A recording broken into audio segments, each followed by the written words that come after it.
Joining us now is Professor Jacqueline Jones, who is AHA Vice President for the Professional Division. Thank you so much for joining us. Well, thank you for having me. We're going to have you talk about this concept of the Malleable PhD, which Jim Grossman is very high on. This is the concept aimed at people pursuing a non-academic career path in history. What are the range of opportunities for young historians then? Well, certainly the sky's the limit, depending on a scholar's talents.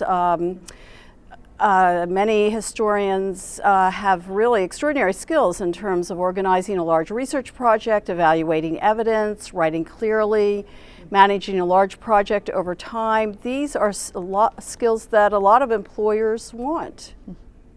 And outside of not necessarily in a specific history context. Yes, absolutely. In nonprofits, in government work, in private enterprise. I know of some historians who have started their own consulting firms, started their own schools. So a history PhD can take you in a variety of directions.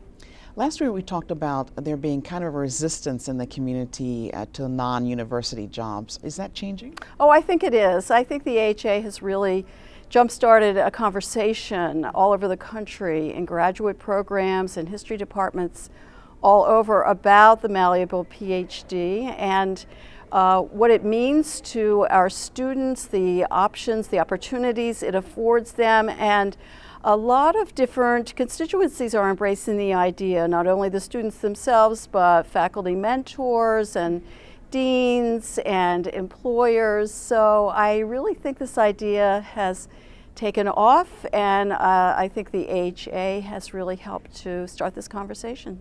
So if people are completing their PhDs, what two pieces of advice maybe would you give them to maybe look at some of these options? First of all, I would suggest that students keep in mind their options throughout their graduate career, not just at the very end. As Jim Grossman said, this should not be a plan B if you don't get a tenure-track job. It really should be something you have in mind throughout your graduate career. Because, as I noted, history PhDs have extraordinary skills. And those skills can be used in a variety of ways. Not only the skills of organizing large projects, but also a great deal of knowledge about a particular area, a particular time, a particular region of the world. These are really marketable skills. Before you go, tell us some of the sessions that really have to do with the Malleable PhD concept. We have one tomorrow, or rather Saturday, called Getting to the Malleable PhD, which includes a panel who represent a large range of roles, not only independent scholars, public historians, deans, directors of graduate studies. The point of the panel is to talk about the challenges of implementing the Malleable PhD, which is, for some departments, a new concept. We have a session called Getting and Loving a Job in the Federal Government.